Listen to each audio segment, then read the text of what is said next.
and welcome to the Caribbean Football Weekly podcast. Still here in Season 3. Nathan Carr has joined us today alongside Santokie, Nagulendran. Guys, how are you doing? Nathan, how are you? Yeah, I'm good, thank you. Good to be back. Obviously had a few technical issues over the last couple of weeks or so, but no, it's good to be back and plenty to talk about. The Under-20 Championship, the Beach Soccer Championship and the Caribbean Club Championship. So it's all going on in Caribbean football.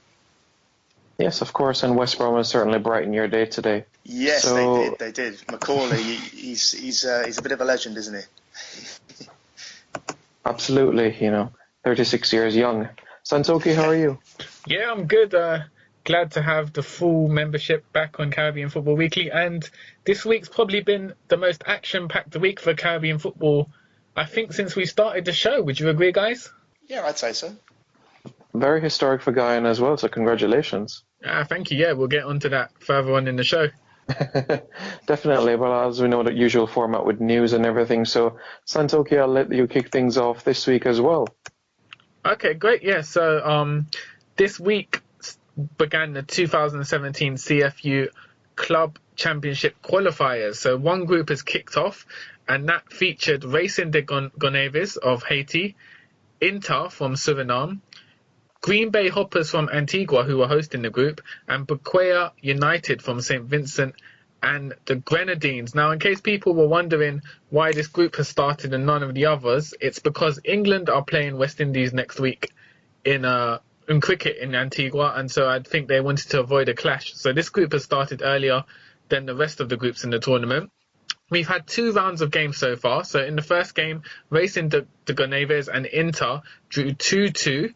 And Green Bay Hoppers recorded a 2-1 victory over Bequia United. In the second game, Racing got a 4-0 win over Bequia, and Inter got a 2-0 win over Hoppers. So at the moment, we've got Racing and Inter at the top of the group with 4 points, while Hoppers are catching up with them on 3 points. So it all depends on the final round of games, which takes place tomorrow. Interestingly enough as well, Green Bay Hoppers, they've hired former Cuban national under-17 football coach Dorian Diaz to coach them.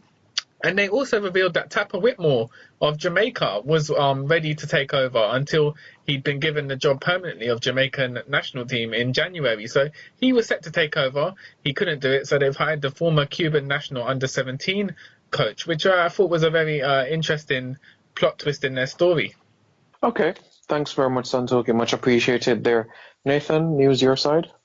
Yes, obviously the CONCACAF Beach Soccer Championship's been going on at the moment, and the semi-finals are tonight. So they are Mexico, who are the reigning champions, against Guadeloupe, and El Salvador against Panama. Now, Guadeloupe's story is quite interesting. It's quite surprising to many, I think, that they've actually reached this round. But it's ironic that if they do beat Mexico and do reach the final, then they won't be able to actually qualify for the Beach Soccer World Cup in the Bahamas later this year, because they are not a FIFA member. And some listeners will remember we've talked about this in the past. They are ineligible to play in the World Cup. So really, this whole kind of championship is about future development for them. But they've certainly shown their worth so far. They beat the Bahamas, the hosts, 5-3 in the quarterfinals, and obviously going to have a big challenge against Mexico. They are the only Caribbean representative, though, in the semi-finals. We know that the Bahamas have already booked their place, virtue of being the hosts of the World Cup. Trinidad and Tobago unfortunately lost 5-1 to Mexico in the quarters. And Jamaica, as we might come on to talk about, sorry to bring up Simon, were defeated 5-0 by El Salvador. So, yeah, quite a strong North and Central American presence in the semi-finals. Elsewhere, friendly news. On Sunday, the 5th of March, so next week, the Dominican Republic national team will face the New York Cosmos at the Felix Sanchez Stadium in Santo Domingo. Now, this is going to be a bit of an interesting one because the Cosmos have never played the stat was that the Dominican Republic have never played an American professional football team. in their history. Cosmos are on pre-season in the Dominican Republic. They'll play a friendly on Tuesday against SC Atlantico. They'll then play against Atletico Pandoya on the Thursday, I think it is, and then they'll round off their pre-season trip to the Dominican Republic against the national team. So that's going to be an interesting one, I think. And also Puerto Rico have arranged a friendly with Nicaragua in Nicaragua for the 16th, Thursday the 16th of March. So Nicaragua obviously preparing for the CFU UNCAF playoffs, and Puerto Rico just really need some competitive action to fill their calendar. Finally, transfer news, 18-year-old Trinidad and Tobago international left-back Keston Julian. He has signed for Slovakian club AC Trencin. I'm pretty sure that's how you pronounce it. This is his first professional contract overseas. He's signed from San Juan Jablete. He's formerly with Presentation College in schoolboy football in Trinidad and Tobago, and really came onto the scene at the 2015 CONCACAF Under-17 Championship when he scored a great goal against Guatemala. So really wish Keston all the best of luck. And I think at 18, a left-back, loves getting forward. He's got a bright future in the game.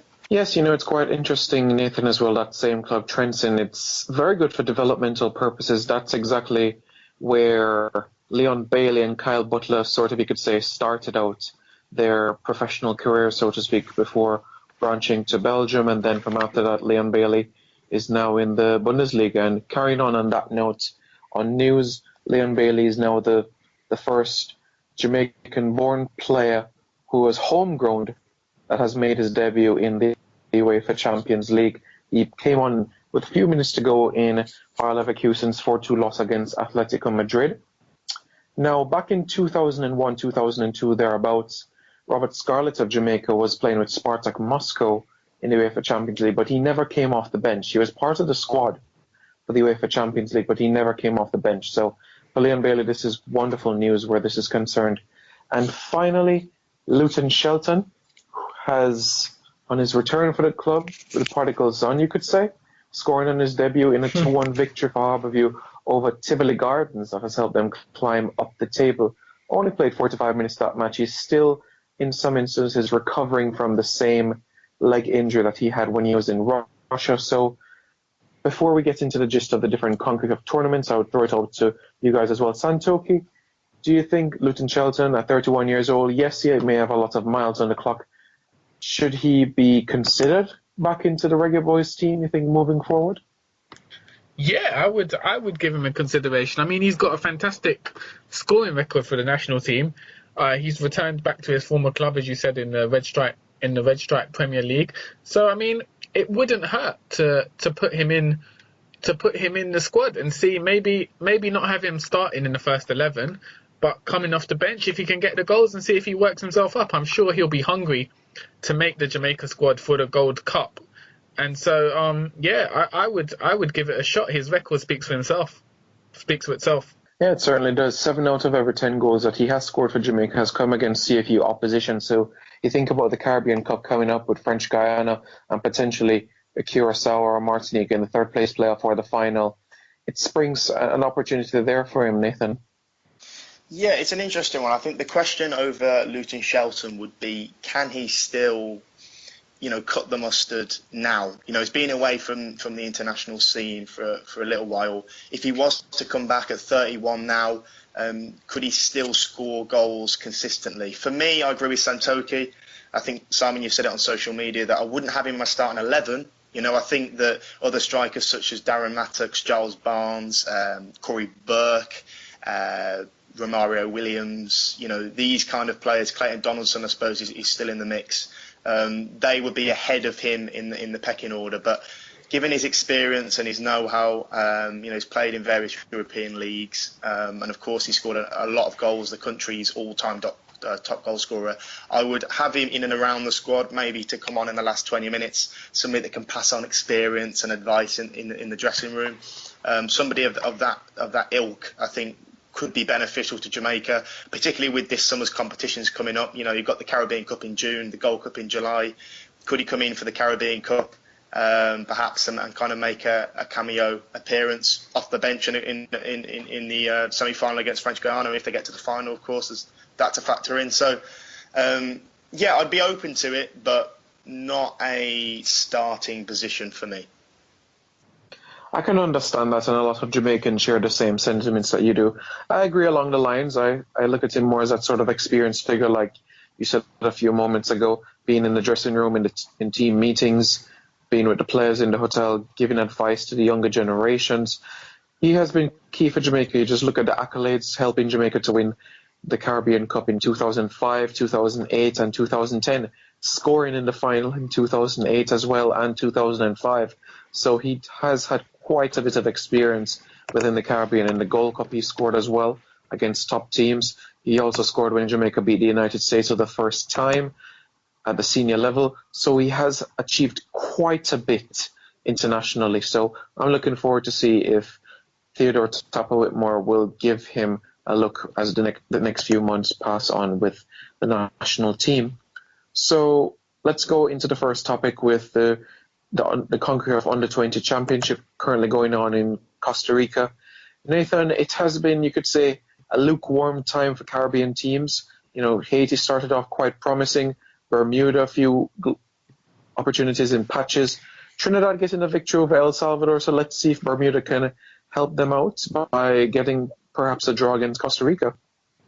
Yeah, it's been a slightly underwhelming and disappointing campaign overall from a Caribbean perspective. Now, as you said there, Simon, Trinidad and Tobago are pretty much the main hope now for the Caribbean in terms of who will qualify for the final round. They got a good, solid 2-1 win over El Salvador tonight. Watched that game, and I think on the whole they probably deserved it. Bermuda play Costa Rica later. So Bermuda can still go through mathematically, so can Costa Rica, so can Trinidad and Tobago. But just generally looking at the 5 Caribbean nations, we say this, it seems perennially, you know, championship after championship, that the North and the Central American outfits have got the better of the Caribbean sides once again. Now, Antigua and Barbuda, obviously in Group A, they're always going to have an uphill battle in a very, very tough group. But I look at Haiti. Haiti really stand out for me because they are the Caribbean champions, and in our preview of this championship, you know, I for one was certainly talking them up. I saw them as kind of the main hope for the Caribbean. They stood the best chance along with Trinidad and Tobago, but they started really, really well against St Kitts and Nevis, won 5-1.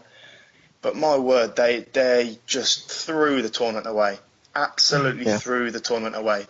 Against the Americans, it was, I mean, they started very, very well, went 1-0 up. And at that point, you're thinking, okay, well, it's a great start. Let's just try and manage it. But, of course, they give away a penalty. Needlessly, there was a lot of rash tackles, hot-headed play, unnecessary. The Americans then scored, 3 goals in less than 10 minutes in the second half, and it was just game over.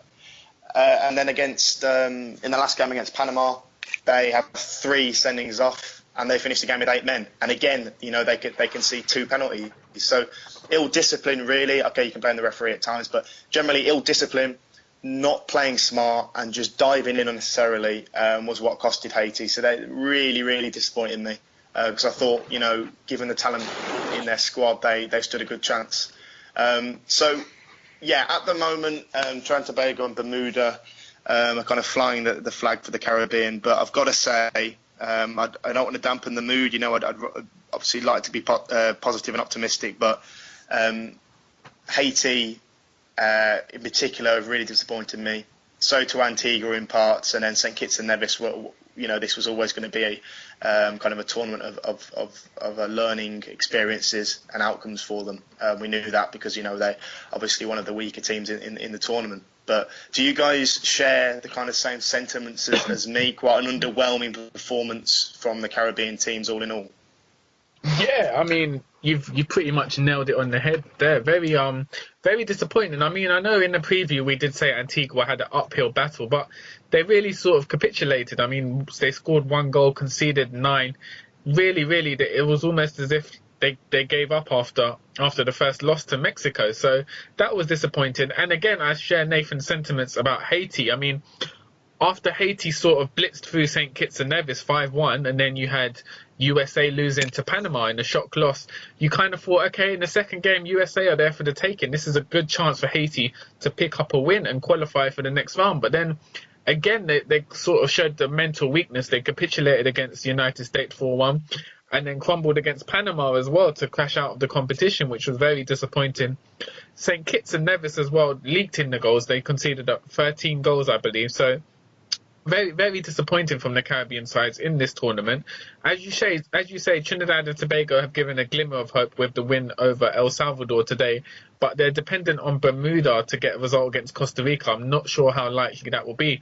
So it's very possible that within the next few hours we'll have a competition where the final six are none will be Caribbean. There'll be no Caribbean representatives, which is very disappointing, but also a reflection of the kind of talent in this age group. I mean, a lot of players for USA, or virtually all of the players for USA and Mexico, would have come through academies and structure at this age, whereas the Caribbean players, some of them do not come from academies, don't have that structured learning, and also the mental development, and that's kind of showing in these CONCACAF tournaments. So again, it's something for the Caribbean teams to build on for the future. Yeah, it certainly is, Santokie. And I was speaking a few days ago with the US fans TV, and I was making the point to them, like, for example, look at St. Kitts and Nevis and also an Antigua and Barbuda, where the bulk of their squad are players that don't play club football on a consistent basis. They're, you could say, high school players. And when you come up against players who are on the fringes of professional football, who are semi-pro footballers or who are already getting their debut for clubs, it's going to be an uphill battle. It's going to be very, very tough when you are at that sort of standard, because it is your life, it is your profession, compared to high school footballers who don't play football every day. The skill level, your approach to the sport is completely different. So it has been disappointing. I would have to agree there 100%.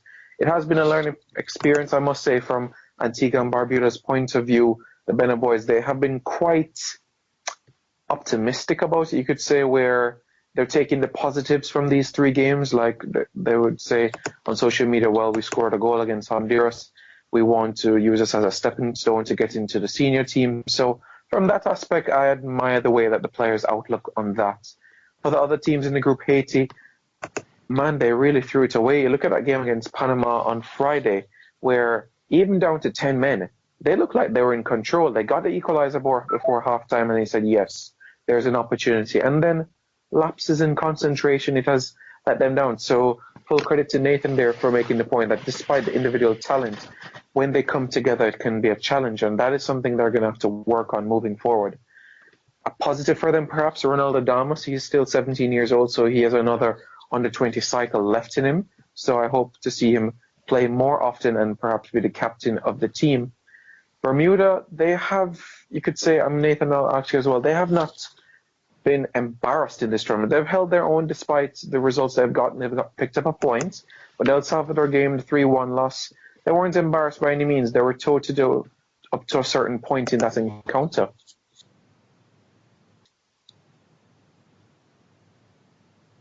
Nathan? Santokie? Oh, yeah, it looks like we've lost Nathan. Yeah, I'd agree. Bermuda have kind of, I mean, I had low expectations for Bermuda coming in, but yeah, they held their own against Trinidad. And El Salvador, they weren't completely outplayed. So, I mean, it'll be interesting to see how they fare against Costa Rica. But my gut feeling is Costa Rica, with all to play for, will get through Bermuda. I'm not sure about El Salvador's squad for this for their game against Trinidad, but maybe they rotated players or took their foot off the gas because they had already assured qualification in top spot before heading into the game against Trinidad. So that might have worked in Trinidad and Tobago's favour. That is true, because if you look at the different, they've already qualified El Salvador, so they're already a book in the second round of the tournament, so it gave them an opportunity to rest players. So let's see what does happen over the next couple of hours or so as relates to that. Will we have a second round stage where we have no Caribbean teams? Well, that would be quite disappointing, I tell you. Definitely. But let's now progress forward with the CONCACAF Beach Soccer Championship. Santokie, you mind giving a bit of info into Guyana because they had good preparation into the tournament, didn't have the best of group stages, but I must say I've been impressed by their approach to this tournament. Yeah, so just to round up Group A in the CONCACAF Beach Championship contained Bahamas, Jamaica, Guyana, and Belize. And as Simon just said, Guyana came into the tournament good preparation. They played a preparation tournament in Barbados. The team had been encamped for about 3 weeks. And entering their first CONCACAF tournament, they'd have one of the better preparations for teams taking part in the tournament. So good expectations coming into the tournament. Unfortunately, the first game they lost to the hosts Bahamas 4-1, which is very, very disappointing. But again, Bahamas are a strong team. They're used to competing at beach soccer level. You could say it's their speciality. And then it was the big game, my team against Simon's team, Guyana against Jamaica. Unfortunately, they lost 6-3. I think, was it Reed scored a hat-trick against Guyana? That's right. Yeah, it was a goal fest, 9 goals, and Jamaica prevailed, unfortunately for me. So that again was disappointing. But again, Jamaica, a strong team in this format. And then the final game was an excellent victory over Belize, which I hadn't expected after their first 2 losses. So they did manage to end the tournament on a positive, end their competitive run. They have played Antigua in the 9th place playoff, and I believe they did get a victory over Antigua. Right. So they're going to play Costa Rica today. So I would say, overall, whilst they did not progress to the quarterfinals, I think it was a good, decent showing from Guyana. They didn't embarrass themselves. They picked up a handy win over Belize. And yeah, going forward, I mean, for the next beach soccer tournament in 4 years, hopefully they manage to get preparation in that time. The players get more used to the format, and we can see Guyana improving in the next tournament. It's all about a long-term development plan. Simon, it'd be interesting to get your thoughts on Jamaica's performances in the group and also as they progress to the knockouts. Right, not a problem where that's concerned. First, let me say that the CONCACAF Beach Soccer Championship, it's basically every 2 years, so that is a good cycle. It used to be every 4 years, but this time around it's every 2 years for that cycle. So from Jamaica's standpoint, I have been impressed in patches for what I've seen compared to what we saw 2 years ago in El Salvador. There has been an improvement in terms of the team's level of, you could say, tenacity. Preparation, not at all. They trained for the tournament 2 weeks before the tournament in Port Royal, while prior to the 2015 edition, they were playing competitive fixtures. So I was quite disappointed by this. I was quite irate by the loss to Belize. And then after that, you think about that victory to Guyana, that boosted my spirits. Yeah. And then that narrow loss to Bahamas, it showed that, we can be competitive. But that loss to El Salvador in the quarterfinals of the tournament, that's the first time that we've never scored in a beach soccer match at the CONCACAF level since this tournament started in the early 2000s. So that was disappointing. I just feel that we need to have more facilities to prepare these players and also beach footballers in general. Some of the players that we use play in the 3rd or even 4th tier of Jamaican football, and I don't think that is the best sort of outlook for players. You do have some that play in the Red Stripe Premier League, but I do feel that you need to have a bulk of the players that are sharp and ready, because the average age of our team is 33, so it is an aging squad. What is going to happen in the next 2 years or so? But yeah, Simon, as you were saying, I mean, it was disappointing for Jamaica to get to the crucial game against El Salvador and not even score a goal in beach soccer where goals are fluid. There's always a constant goal threat. They didn't manage to get a goal. But as you said, it is an aging squad. So maybe this is the beginning of the end for that aging squad, and there'll be a radical overhaul. We might see younger players, more specialist players in the beach soccer arena come into the Jamaica team. I'm hopeful that that will be changes in the near future. What is key for me that I'll also say for Guyana's case as well is to be consistent in this sort of format, play regular matches. So I'd throw it to you as well, Santokie. After Guyana's last match on Sunday, the next tournament is 2 years from today. What is going to happen between those next 24 months? Can the team be together every 6 months so that they can play together, practice together, so that they can be sharp again for the next tournament? Because that's the only way Guyana can go from being one of the 9th best teams in the tournament to a quarterfinal berth. So a top 2 finish in the group. So I do think it's important that they can travel, play more matches together. From my perspective, I think that would help Guyana. I think what's important here is a bit of communication, cooperation between countries in the CFU, maybe arranging a practice tournament or interim tournament within those 2 years. So maybe next year have a tournament invitational. 8 teams from the Caribbean take part. It will develop everyone together, and I think that needs to happen because in the Caribbean, when it comes to tournaments, there tends to be a short-term mentality. Once say for instance the beach soccer team, once their tournament has finished, we don't see any development, any practice games, any friendlies until the next tournament when they flop, when they fail again. So I think what they need to develop in the Caribbean is this idea of looking at everything in cycles and arranging preparation. I know it's financially difficult, but with cooperation, I think it's possible, and that will help Caribbean teams' performances in tournaments such as the CONCACAF U-20 and the Beach Soccer Championship, where Nathan has already noted when they do get to these big tournaments, they tend to underwhelm. So I guess the preparation in between these tournaments is key if we want to see success from Caribbean teams.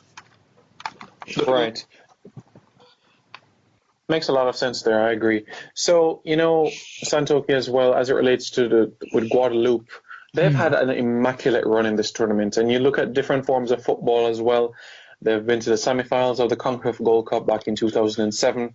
They've been to the Caribbean Cup final as well back in 2010. Do you think FIFA should give them FIFA membership so that they can compete in major tournaments? Because they're proving time and time again that they can compete with the best, especially in our region. I'd love to know your viewpoints on that matter. I think, as you said, we sort of never give any credit to Guadeloupe in tournament build-ups just because we don't know what's going on with them. I mean, in the preview for this beach soccer, we kind of said they were dark horses, but as you said, they've had a almost flawless campaign so far. They've defeated Barbados 5-4, beaten Canada 4-3, which is impressive, and they've eliminated the host Bahamas. Unfortunately, even if they manage to win the tournament, they won't be able to go to the World Cup because of that ineligibility with FIFA. So I think if you're looking at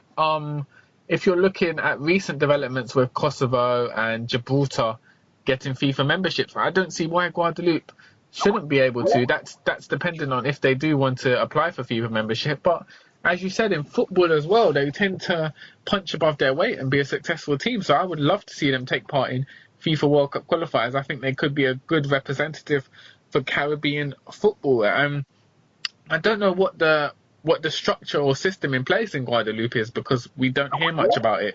So it'd be interesting to see whether they have a good structure or if it's just natural talent that manages to get them to succeed when they compete in tournaments. So I believe that Guadeloupe, if they want to, Guadeloupe, Martinique as well deserve some sort of FIFA recognition for their performances. Yes, I agree with you whatsoever, but I'm not sure if you look at France, if they would agree with it, because they cherry pick the best talent of the region. You look at some of the French players that have played in the past, like Lilian Thuram, that helped France to a 1998 World Cup victory. He's from Guadeloupe. You look at other players that have been around, but were born in Martinique and even Guadeloupe as well. A player that used to play for Spurs as well, Santokie, Pascal Chimbonda. He was born in Guadeloupe as well and played for France. So you think that France would have a bit of a tug of war with FIFA where this is concerned. But, it's football at the end of the day, and Guadeloupe is, although a department of France, it is a thriving nation. So I do think that they should be given the opportunities that they deserve. Yeah, definitely. And Simon, your predictions for the tournament, who do you think is going to come out victorious? I'm going to go with El Salvador to win it, and I'm going to go with Guadeloupe to come third. Okay, interesting. That would be my surprise. Yeah. I think Mexico will pull it out of the bag and win the tournament. Guadeloupe, as you said, I think they'll come third, they'll beat Panama in the third place playoff. So I think Mexico, right. El Salvador final is what we're looking at. All right, makes sense. I'll agree with you there on that one. So before I move on to the next topic, I just want to test if our other co-presenter Nathan is there. Nathan, can you hear us? All right, no problem where that is concerned. We'll surely get back to him as soon as possible. So, Santokie, we're touching briefly as well and also on social media about the CFU Club Championship that took place, that has been taking place as well. Montego Bay United of Jamaica, they will not be playing this weekend in the Red Stripe Premier League because of their participation in the CFU Club Championship. So exciting matches ahead, you'd have to say. From my perspective, I think Racing of Haiti is definitely one to watch, one to keep an eye on as the tournament progresses, so to speak. Is there any other team that you would say, well, this is one that can really make a good impression as the tournament progresses? Or for right now, it's difficult to say from the early days? Yeah, it's a bit unpredictable just because we haven't got much information coming from the clubs. I did manage to watch Racing against Bequia United yesterday. It was an interesting game. There was no commentary, but it was a stream provided by the Antigua FA. Racing, they were very, very quick and they dominated the game. Their striker Dorisca has scored 3 goals now in 2 games. He looks very deadly. But again, the opposition, if I'm honest, Bequia United, they weren't really the strongest opposition. They kind of looked clueless in the middle of the park. The passing wasn't fluent and they did tend to get dominated. I did recognise Winslow McDowell of Bequia United, the goalie. He's St Vincent and the Grenadines national goalie, and he also played for Slingers United last season in Guyana. Also interesting to note, Simon, Green Bay Hoppers fielded 2 Jamaicans, Linval Wilson and Keith Kelly of Jamaica. Do you know anything about these players? Yes, Keith Kelly, interestingly, he played up front with Ronaldinho at PSG back in 2000 to 2001. Wow. He was in the FIFA Under-17 FIFA World Cup back in 1999 and also played in the Under-20 FIFA World Cup in 2001. So he's been around for quite some time, you could say. He's in his mid-30s, but he has been quite around. So Keith Kelly, he was quoted as one of the best outstanding prospects. Even, you could say, he was Jamaica's Freddie Adu, you could say. But he never lived up to promise. He put on a lot of weight and he just never fulfilled his potential. So that was quite disappointing. But it is good to see a Jamaican doing quite well with Antigua and Barbuda. Wilson as well, another crafty player. I do think that if he can apply himself well, that he can definitely find himself a USL team and maybe an MLS team. He could be a squad player for an MLS team. So certainly 2 assets on their hands for Hoppers. It's interesting. What do you think's motivated them to join Hoppers? Do you think the salary financially, or do you think maybe there was no opportunities in the Red Stripes, so they're kind of trying their luck in Antigua to see if it can get them moved aboard? Because it is unusual for a local club in the Caribbean to field players, international players, don't you think? Yeah, it is true. But just like the Guyanese diasporas all over the globe, it's just like Jamaica as well, where you have family members in different parts of the globe, and there's a huge Jamaican diaspora in Antigua and Barbuda as well. So lots of the players, they may know a family member that is there and say, well, do you know a football club that might need my services? They send out their CV, and the opportunities sort of open up from there, you could say. So as it relates to could they play in the Red Stripe Premier League, yes, there are opportunities that could, but perhaps some of them want to try a new horizon because they have been in the local Red Stripe Premier League for years. So it gives them a different perspective in the Eastern Caribbean, a different style of football and different aspects like that. So for me, I'm perfectly fine with that. We've seen other Jamaicans when they had that USL club, Antigua and Barbuda Barracudas. There was a few Jamaicans on that team as well.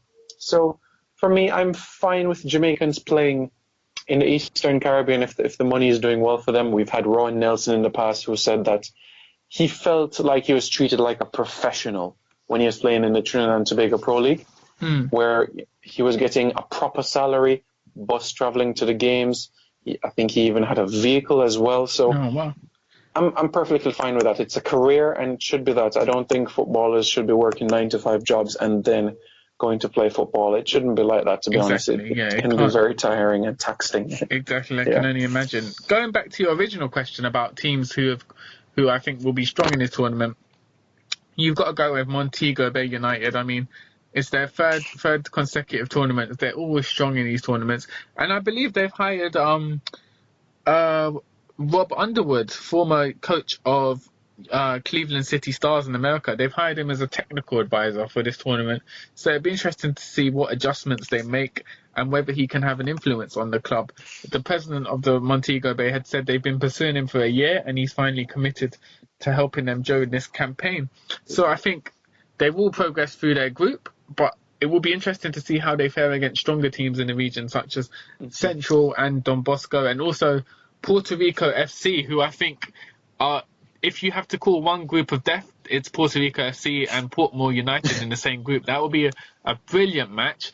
I feel it's slightly unlucky for Portmore. If they win any other group, you'd fancy them to qualify, but I think Puerto Rico are going to be too strong for them overall. They're my team to watch, and definitely the strongest team in the region based on squad depth and previous history. I mean, they've been playing in America in the American League, and their players are full-time professionals, so that gives them a massive advantage.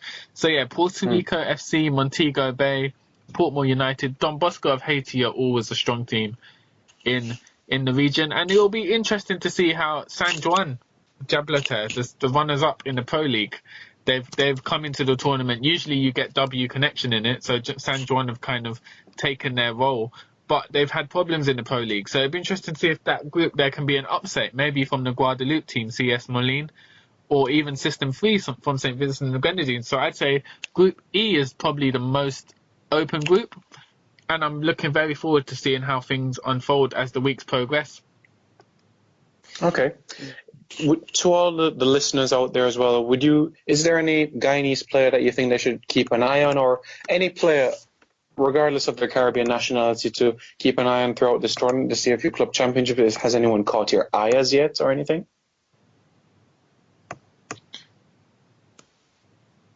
Santokie? Yeah, hello. Yeah, okay, so yes. Yeah, so I think for I mentioned earlier for racing, Doriska, he's been a clinical striker. I mean, but the thing is, I've seen all of his goals in his tournament. They've kind of been tap-ins, which have been due to like opposition not being strong. So it'd be interesting to see how he fares in the final round. In terms of Guyanese players, you've got to go. San Juan Jableta have signed Verlon Mills, who is an excellent winger for the Guyanese national team. Although the one thing is, Verlon Mills hasn't been playing club football since last May. So I'm not sure whether he'll be able to get back to his peak level of fitness and match fitness in time for this tournament, unfortunately. But he'll be a Guyanese player to watch. I believe he's the only Guyanese player taking part in this tournament. Unfortunately, ex-captain Christopher Nurse has left Puerto Rico FC, so he won't be featuring in the tournament. So Guyana will have minimal representation with Slingers and Alpha not in the tournament. So everything relies on Verlon Mills to give them a good representation. Simon, for viewers who aren't familiar with Portmore United and Montego Bay, could you point out some key players or players to watch within either of those teams? Sure. Well, for Montego Bay United, where they're concerned, they have a very strong spine, especially at the back. They have Giacomino Barrett in goal, who has represented Jamaica on numerous occasions, most infamously in their 8-0 loss to France. But other than that, he has been one of the best goalkeepers in the league this season. He's kept the most clean sheets as well. As it relates to their attacking thrust of players, Dino Williams and Alan Otti are another two players to keep an extremely close eye on as well. Both are internationals as well, not necessarily regulars, but squad players in the national setup. So those two are interesting ones. Both have pace and good finishers. It's very rare to see when you play in a 4-4-2 sort of system where you have two that actually can finish quite well. One usually might hold the ball well and another runs into the space. So it's very good for Montego Bay where that is concerned. Where Portmore United is concerned, they have Tremaine Stewart back with them, who was in Scandinavia and Norway for a couple of years. Also scored for Jamaica in the Caribbean Cup in 2012. Even scored in a friendly against New Zealand back in 2012 as well, in a 3-2 victory. Yeah. Alongside him, you also have Shavin Sean Paul in goal. Ricardo Mars at the heart of the midfield for Portmore United. So they do have key assets on the pitch as well that can make a big difference for both teams. And I agree with you. I think Montego Bay United will be the team to advance to the final round.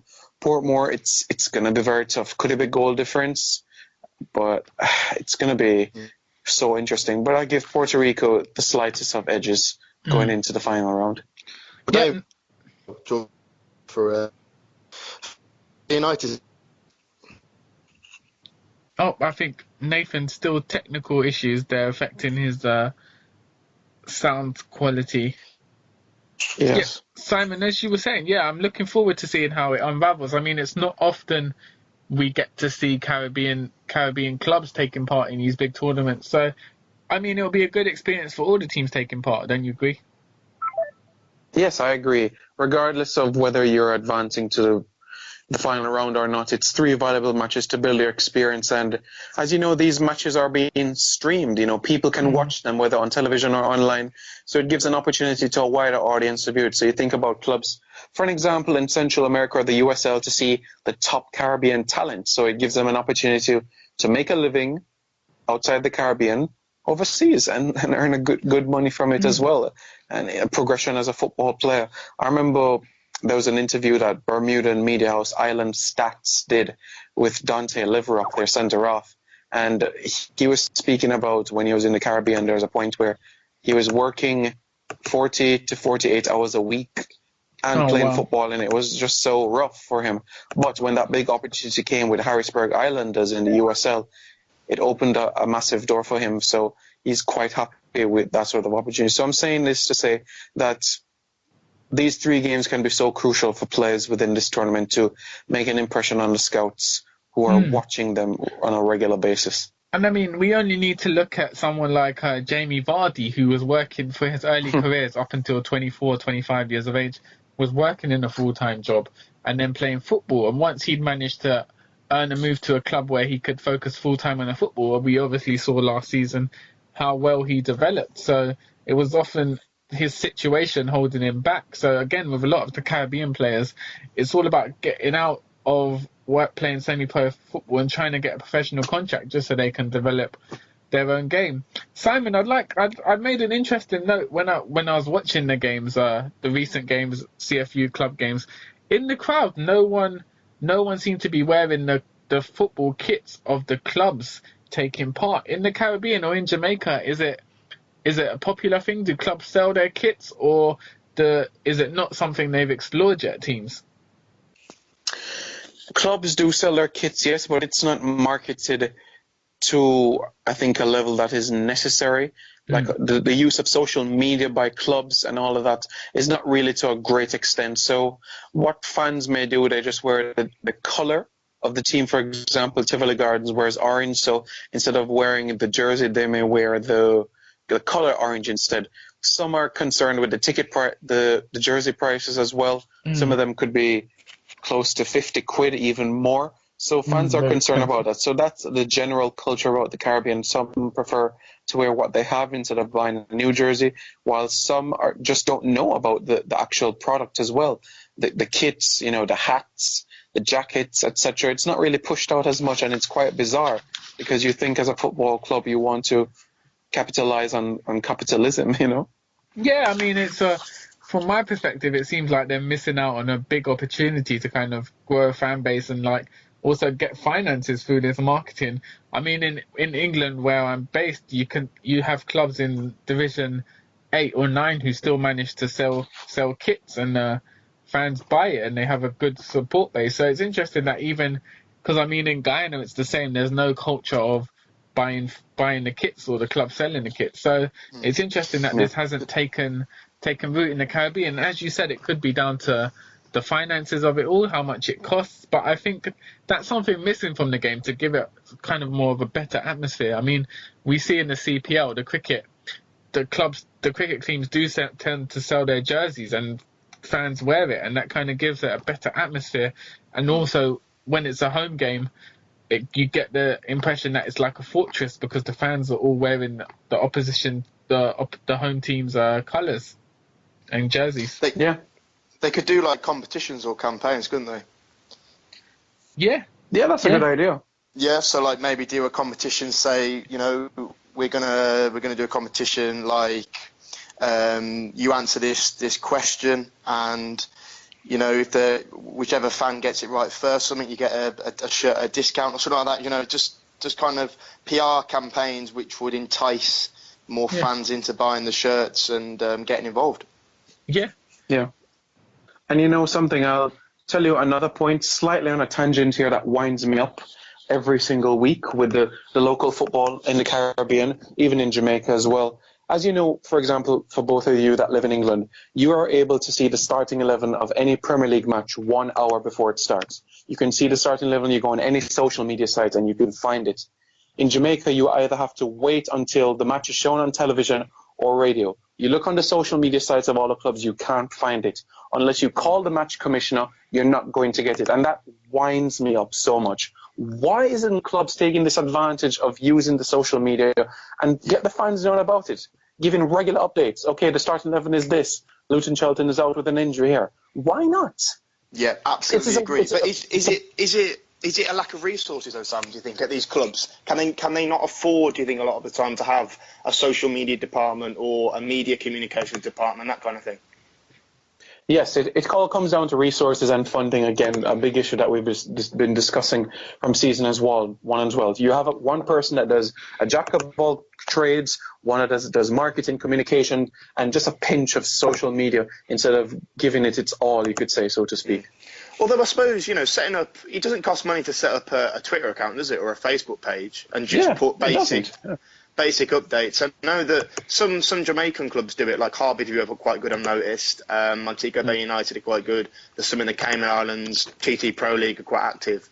But other islands, you just don't hear anything off them at all, do you? And it can be very, very frustrating. But I think that's just indicative and reflective of this is generalisation, but of the kind of maybe the laid back nature of the Caribbean, and the lack of urgency at times sometimes. Do you know what I mean? That, it's a kind of a different world compared to maybe in some places in Europe where there is more of an emphasis on releasing team sheets, on providing social media, understanding the importance of that and connecting with fans. Because, look at the Caribbean Club Championship, for example. A lot of people, including in the Caribbean, don't know about it. They have no idea it even exists. They don't know. Yeah. Do you know what I mean? I'm just being realistic. So you've got to sell the product, you've got to promote it and really market it. And I think a lot of the time in Caribbean football, that's severely lacking. Definitely. Santokie, you have any 2 cents on that? Yeah, kind of what Nathan said is kind of a laid back attitude. It's bewildering in 2017 that clubs don't have a social media account. It doesn't take long to set up. And even if it's not regular, constant updates as like big clubs in England or Europe do, even maybe one update every day would be vital to the fans. As Nathan said as well, the CFU Club Championship doesn't seem to be advertised well. It's almost an afterthought, and a lot of fans in these countries either don't know that it's taking part, or if they do, there's no real motivation or incentive to go to these games.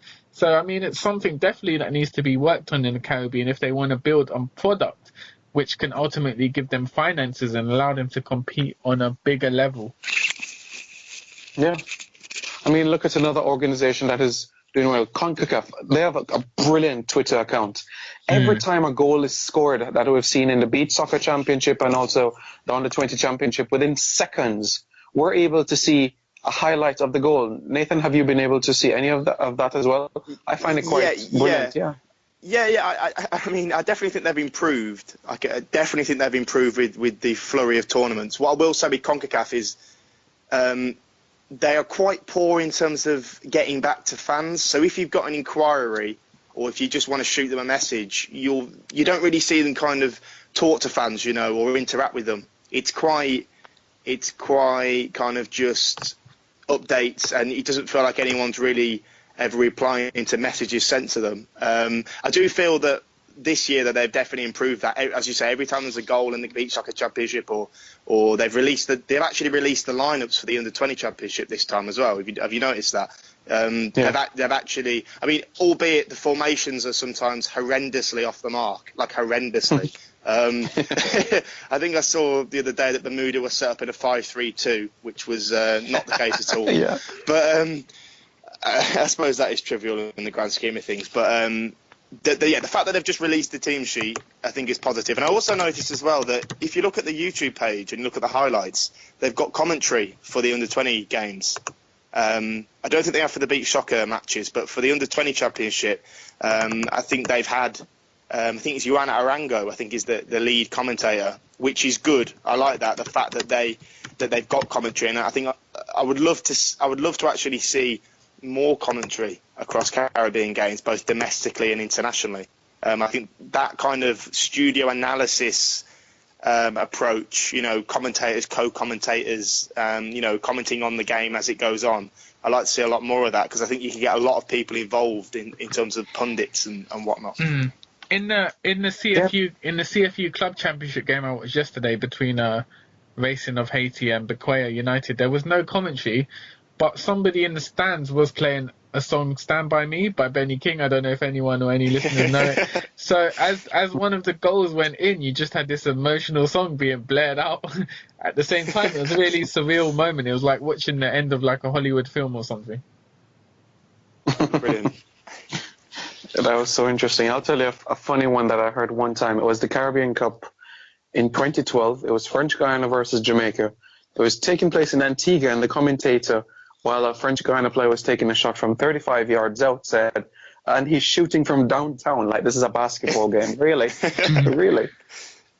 I think there were a lot of cricket references and cliches as well, I've noticed. Yeah.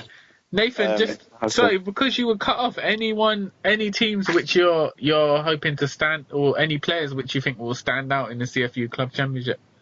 Yeah, there is one that I had in mind. Roxy Fur, a player who you might be familiar with. He plays for Inter Moengotapo. Is a Surinamese attacking midfielder. Very short, quite a diminutive player.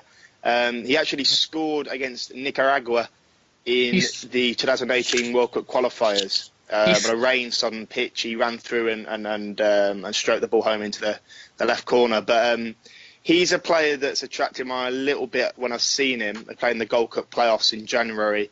As I say, he's quite short, he's quite stocky, explosive. Sometimes he makes the wrong decision, but he's still quite young. I think he's under 23, so I'll be looking out for him for Inter Moengotapo. Obviously, Santokie, you've mentioned the Haitian player, Deriska, who's got on the score sheet a couple of times. And Tamale Thomas, actually, for Hoppers. Thomas is a seasoned international with Antigua and Barbuda. I think he's got just over 50 caps for the Benin boys. Yeah. He's 33 now as well, so he's getting on a little bit. But he played for the former USL franchise Antigua Barracuda, which didn't last too long. But he's a midfield player who scored the other night, and I'm sure will feature prominently for Hoppers for the remainder of this tournament. Definitely. Yeah, interestingly for Fur, he's actually the second cousin of Leroy Fur, who we've seen in the Premier League. So you never know. Okay. So there's a link right there. Yeah. Didn't another Fur scored yesterday? I think Donerga Fur scored for Inter against Hoppers. Oh yes, that's right. Maybe they're related as well. Footballing family. Yeah. It's in the blood. Yeah. Yeah, so it'll be interesting. It'll be interesting to see who comes out of that group, Racing or Inter. Inter are playing Bequia United tomorrow, and then Hoppers are playing Racing of Haiti. So, I mean, at the moment, the advantage is with Racing because they've got a better goal difference. But with Inter playing Bequia United, who have leaked goals against Racing in the previous game, they could manage to score 4 or 5 goals and make the group really interesting. Yeah, I think Inter will win and Racing and Hoppers will draw, personally. Interesting, yeah. I agree with those sentiments, yeah. Which will mean Inter will go through to the final round. Yeah. Yes, a lot of exciting matches to come for sure.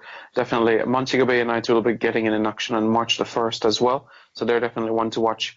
Nathan, when you were cut off as well, the last point that we wanted to make about the CFU Club Championship, that group of death with Puerto Rico Islanders and Portmore United, are you giving Puerto Rico FC the edge? Sorry, are you giving Puerto Rico the edge over Portmore United? I think so, yeah, purely because they're a fully professional outfit. It's interesting you say Islanders there, because they are kind of Puerto Rico Islanders version 2, aren't they? Yeah. In a way, it's an interesting project. Not to discredit Portmore, who I've got some decent players. You mentioned Ricardo Morris. I think Jeremy Lynch as well, who had sometimes stateside. He is back, scored the other night as well. But no, I think Puerto Rico FC, they've strengthened their roster as well in the off-season. They kick off their new NASL campaign just a couple of weeks after the Caribbean Club Championship. But they've strengthened. I think I read that they've added a former La Masia graduate, I'm pretty sure. I can't remember his name. It escapes me at the moment.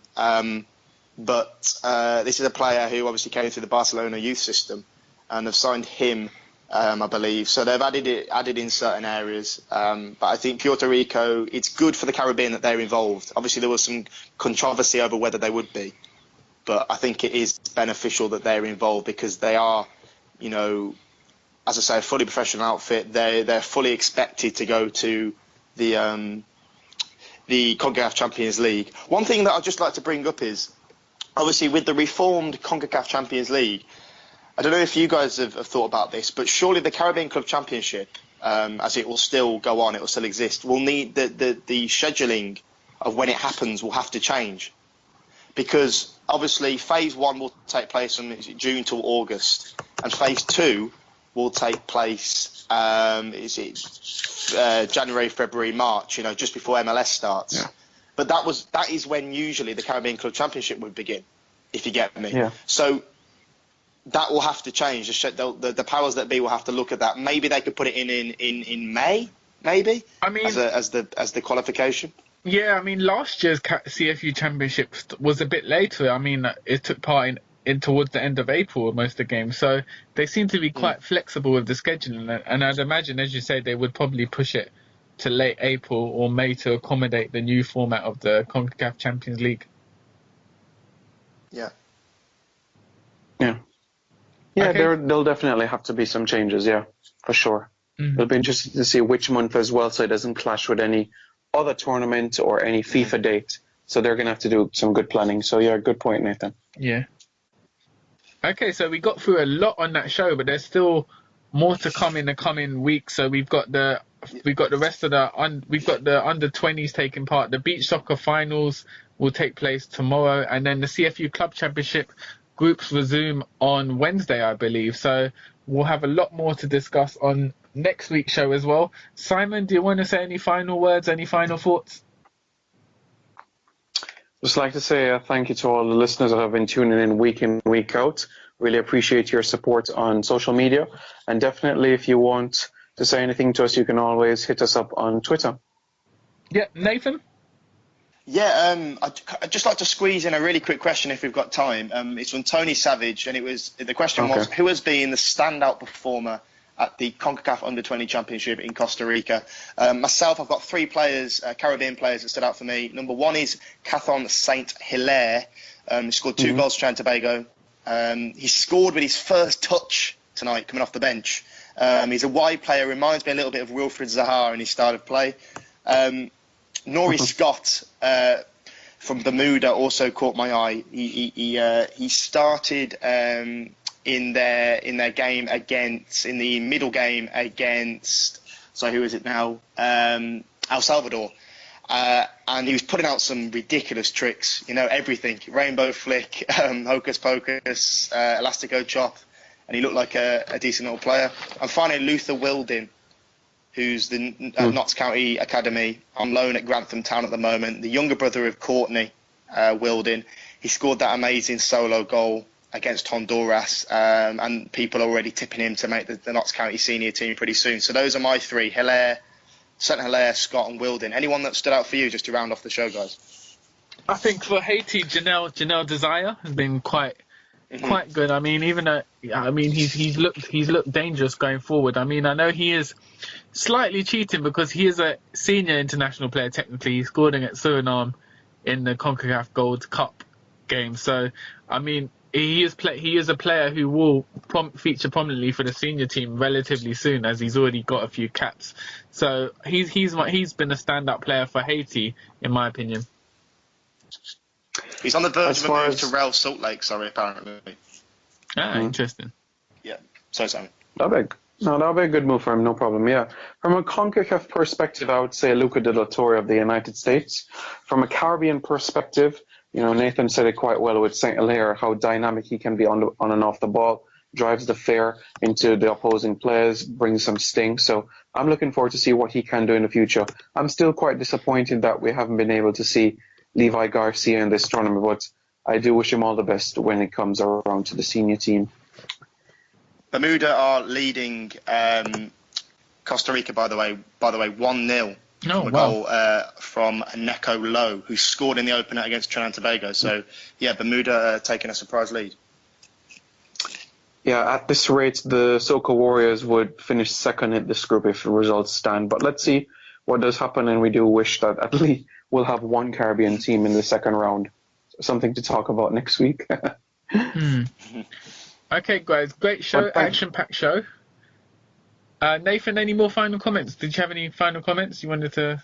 No, obviously, just wanted to get that question in. Thank you to Tony Savage who sent that in. Thank you everyone for listening on iTunes. You can subscribe, leave a review on SoundCloud as well. And obviously a lot going on, as we've said, Under-20 Championship, beach soccer, and the Caribbean Club Championship's only really just begun. So if anyone's got any questions, then do feel free to send them in. Mm-hmm. Okay, guys, thanks for joining us. And any questions you have, just feel free to contact us on social media. We do address all questions on the show, so you will not be ignored. Thank you very much for listening. That's all from myself, Nathan Carr, and Simon Preston. Take care, guys. Have a good weekend.